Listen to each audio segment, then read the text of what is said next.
Hello and welcome to the maiden edition of Sports Gist here on the Independent Ghana TV. I am your host David Afriye and with me is my colleague Chris. Welcome Chris, how are you doing? I'm doing great, David, and you? I'm good. How was your weekend? Fun-filled weekend, a bloody weekend for investors also yesterday, that was Sunday. Chelsea losing, Man City drawing, and investors were so worried that one I can assure you. Most definitely. So on this show, we bring you the latest news, transfers, results, discussions and all you could think of in the world of sports. Let's go on a quick commercial break and when we return, we'll dive into the events of sports around the globe, highlighting scorelines from the English Premier League, German Bundesliga, French Ligue 1 and many more. Stay tuned and we'll be right back.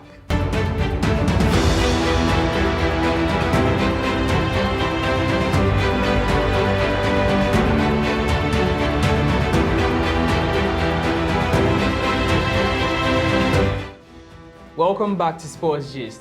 Chris, do you mind taking us through the scorelines from the weekend? Okay, so to begin with, let me start with the English Premier League, the most popular league in the world, and the best league in the world. People may argue about it, but it is what it is. Tottenham at home won 1-0 at Wolves, and Leicester City at home.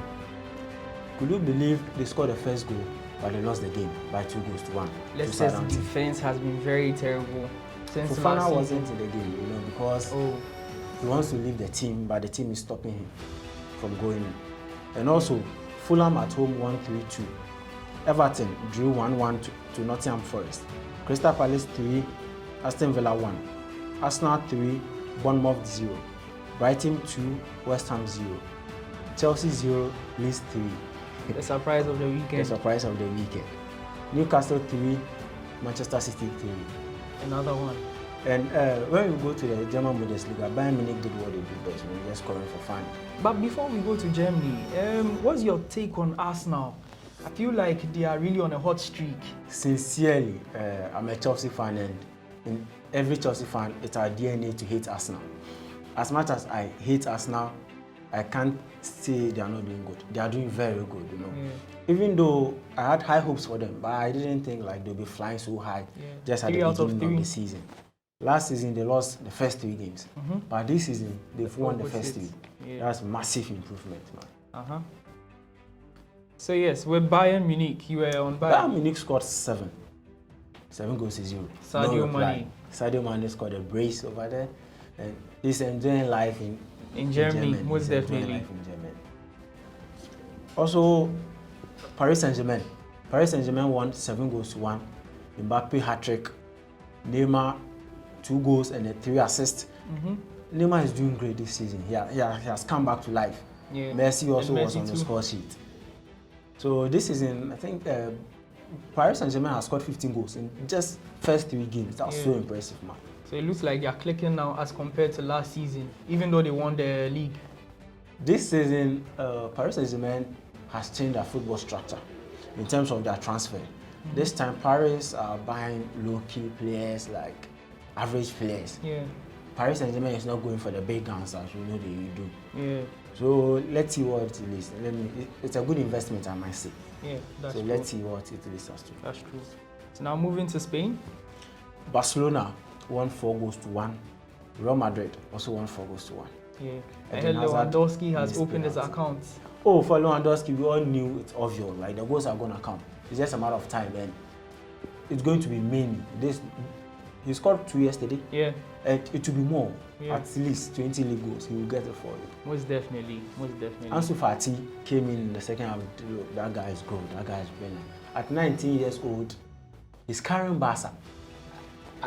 I don't want to say he's the face of Barca, but it looks like he's the new face of Barca. Yeah. At 19 years old, looking at what he's doing, he's so good. Yeah. So now, moving to the world of boxing. We had an amazing heavyweight battle between Ukraine's Alexander Usyk. That name. Alexander Usyk and Britain's Anthony Joshua over the weekend, with the latter losing. Sincerely, I didn't watch the match, but I watched the highlights though. And some people feel Joshua was cheated, but for round 2, round 3, Joshua was on top of his game. Yeah. But round 10, round 11, 12, oh man, Joshua was down.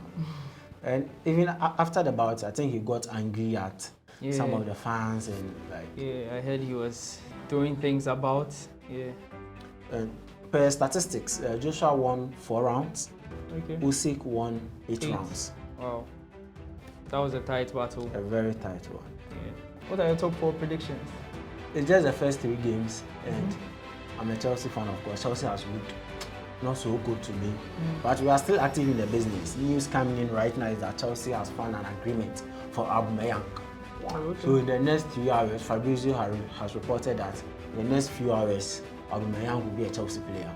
Okay. And Chelsea is also working on Fofana, Wesley Fofana, a defender. Chelsea also working on Frankie de Jong because they need a new midfielder.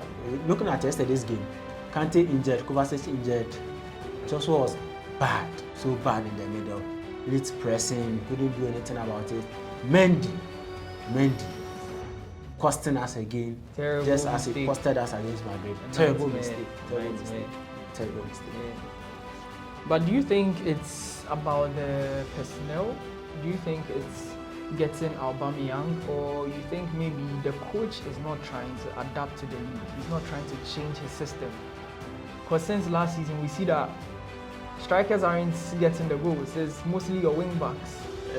As a Chelsea fan, what's your thoughts on that? As a Chelsea fan, it's not the structure. I won't blame the structure because even looking at the defensive structure, last season we created, I think, the 3rd most chances, but we were just missing them. That's the issue. We just need a forward who will get in the goals, not a static forward. Lukaku didn't succeed in Chelsea because he was so static. He wasn't moving. And Chelsea, with our style of play, we need a mobile striker. But you have Havertz moving, but he's not getting a lot of goals. He's not clinical enough. He's not clinical. And Aubameyang is? Aubameyang is far clinical. All right. You saw him at Arsenal. I saw him at Arsenal. I saw him at Dortmund. And you feel he's the best pick? Aubameyang had his peak goals in his career was when he worked under Thomas Tuchel at Dortmund, scoring about 44 goals a season. And I feel with him coming back, with his former boss, they are going to work magic at Chelsea. Okay, but that was a younger Aubameyang. This is an older Aubameyang, meaning more experience, more goals. Okay, all right. Moving on. So he spoke about Aubameyang being matured now. Yeah, he's 33, so he's matured. So what's your take on Aubameyang versus Ronaldo? Who would you go for? Ronaldo is way ahead of Aubameyang. Like, he's nowhere close to him in terms of footballing legacy, achievement. Aubameyang is nowhere close to him. So why do you think there is some break in? Why do you think Tuchel is stalling in getting him? Ronaldo is a different player. If you have a player of Ronaldo in your team, you have to play to suit him. And it means changing your tactics as a coach to suit Ronaldo, or else he will struggle. Okay, why exactly would Ronaldo struggle as a striker, since you have good wing backs? And it looks like the system could fit him. So the system could fit him all right, but Ronaldo is Ronaldo. Look, a lot of ego in the dressing room and stuff. So I feel that's why Tuchel doesn't want him, because it will destabilize his team. Oh, okay. All right. Right now, when you take Chelsea's team, there's no player you can point out to be like, this is the style of the team. So it helps in team bonding. So at this but point, Ronaldo do you need goals or you need team bonding? What? Because Chelsea are lacking goals now. You now look for goals from your wing backs. Let me give you an example. Ronaldo was the top scorer for Manchester United last season. He scored over 20 goals for the season. But where did United finish? And with Chelsea, you are not getting goals. And what is it getting you? That's why we are bringing Aubameyang, not Ronaldo. And Aubameyang is going to get. I feel he's perfect compared to Ronaldo. Let's see how the market goes. Thank you very much. So on United, they've been able to purchase Casemiro from Real Madrid. What do you think this is going to bring to United as a team? In my opinion, it's the perfect buy for Manchester United in terms of quality. Age-wise, yes, he's 30, but I feel you can still give United at least 3 solid years. Yeah. And for the past few years, United has lacked that defensive midfielder because Fred is not a natural 6, McTominay is not a natural 6. Fred sometimes lose focus on the game that he's playing 6 and go ahead to attack, the United get counted. I agree with you on that. I think Casemiro is a good buy for Manchester United. The price may be high for a 30-year-old. Buying a 30-year-old for about £70 million, like that's not good. It's too much.